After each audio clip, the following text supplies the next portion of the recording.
High friends, welcome back to चेरीलाज kitchen. आज आपण मैदा न वापरता बनवणार आहोत क्रिस्पी आणि कुरकुरीत असा नाश्ता.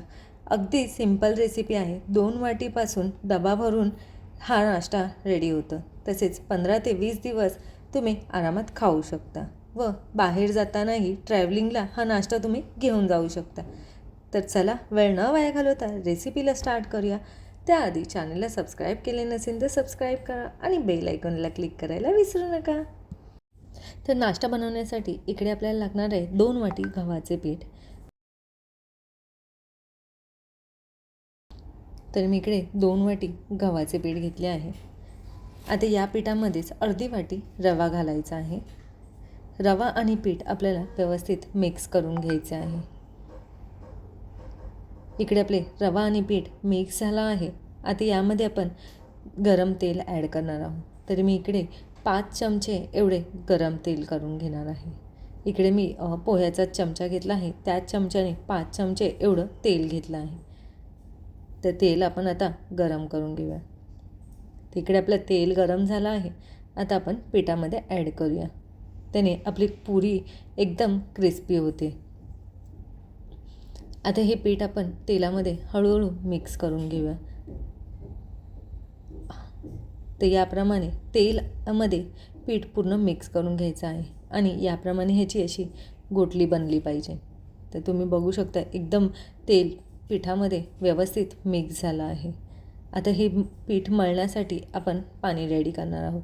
तर 1 वाटी मी पाणी घेतलं आहे. 2 वाटी पिठाला 1 वाटी आपल्याला पाणी घ्यायचं आहे. आता या पाण्यामध्येच आपण मसाले ॲड करूया. तर 1 चमचा रेड चिली फ्लेक्स, 1 चमचा जिरे, 1 चमचा सफेद तीळ, अर्धा चमचा ओवा, 1 पिंच हिंग आणि चवीनुसार मीठ. हे सर्व जिन्नसे आपल्याला पाण्यामध्ये एक उकळी येईपर्यंत शिजवून घ्यायचे आहे. तर इकडे पाण्याला उकळी आली आहे. आता गॅस बंद करून ह्याच्यावर झाकण ठेवून देऊया. 5 मिनटं आपल्याला असेच झाकून ठेवायचे आहे, जेणेकरून सगळ्या मसाल्यांचा रस पाण्यामध्ये उतरेल. तर इकडे आपले 5 मिनटं झाले आहे. आता हे भांड्यामध्ये काढून घेऊया. भांड्यामध्ये काढून आपण याच पाण्याने पीठ मळून घेणार आहोत. पीठ थोडेसे थंड झाले आहे. खूप थंड होऊन नाही द्यायचे आहे. गरम पाण्यामध्येच पीठ मळून घ्यायचे आहे. तर याप्रमाणे हळूहळू करून आपण जसे चपातीचे पीठ मळतो त्याचप्रमाणे मळायचे आहे. पण हे पीठ आपल्याला खूप कडक मळायचे आहे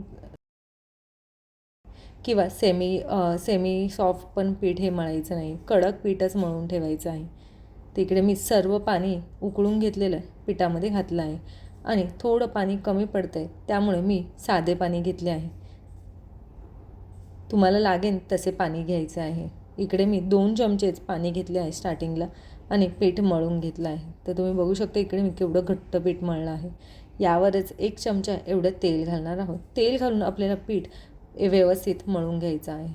मळून घ्यायचं आहे. 5 ते 7 मिनटं पीठ व्यवस्थित मळून घ्यायचं आहे. तर याप्रमाणे पीठ आपल्याला मळून घ्यायचं आहे. तिकडे पीठ मळून झाले आहे. आता याला झाकून 10 मिनटं रेस्ट करूया. तर इकडे आपले 10 मिनटं झाले आहे. आता आपण पुरी बनवूया. तर थोडेसे पीठ घेऊन हे पीठ आपल्याला परत झाकून ठेवायचं आहे, जेणेकरून ते थोडंसं असं गरम राहील. आता ह्या पिठाची आपण पुरी लाटतो त्याप्रमाणेच आपण लाटून घेणार आहोत. ह्याला लाटताना स्टार्टिंगला आपण तेल लावून घेणार आहोत. इथे आपल्याला पिठाचा वापर करायचा नाही आहे. सुके पीठ लावायचे नाही आहे. ते याप्रमाणे मीडियम असे मी लाटून घेणार. खूप पातळी नाही आणि खूप जाडी नाही, मीडियम लाटून घेतले आहे आणि हे एका भांड्याने कट करून घेणार आहोत, कारण की सगळी पुरी एकसारखी यावी यासाठी मी करते आहे.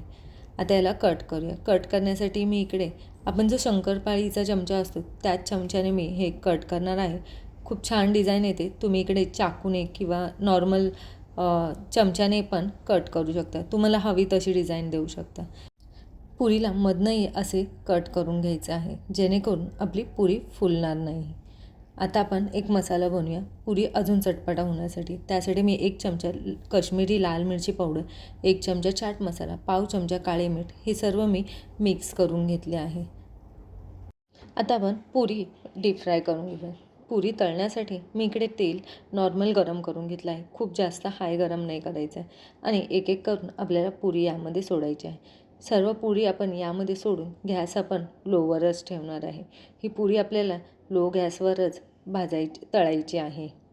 तर पुरीची एक साईड तळून झाल्यावर आपण याला उलटी पलटी करूया आणि दोन्ही साईडने गुलाबी कलर येईपर्यंत आपल्याला ही पुरी तळून घ्यायची आहे. गॅस इकडे आपल्याला स्लोवरच ठेवायचा आहे. त्याने आपली पुरी एकदम क्रिस्पी अशी तयार होईल आणि आतनं भाजलीही जाईल.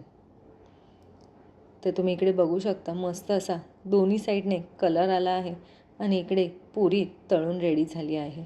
आता हे आपण काढून घेऊया. तर झाऱ्याने हे काढून ह्याच्यातील सर्व तेल आपल्याला काढून घ्यायचं आहे. तर थोडंसं आपण कढईला लावून तेल काढून घेऊया.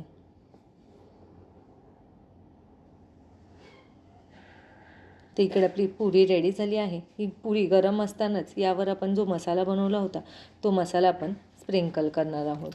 स्प्रिंकल करून ह्याला व्यवस्थित आपल्याला हलवून घ्यायचं आहे. हे गरम असतानाच आपल्याला करायचं आहे जेणेकरून सर्व मसाला लागेल. किंवा ही पापडी या पुरी तुम्ही मसाला न लावताही खाऊ शकता. आहे की नाही एकदम क्रिस्पी आणि कुरकुरीत नाश्ता. तर घरी नक्की ट्राय करा आणि रेसिपी आवडल्यास लाईक करा आणि शेअर करा.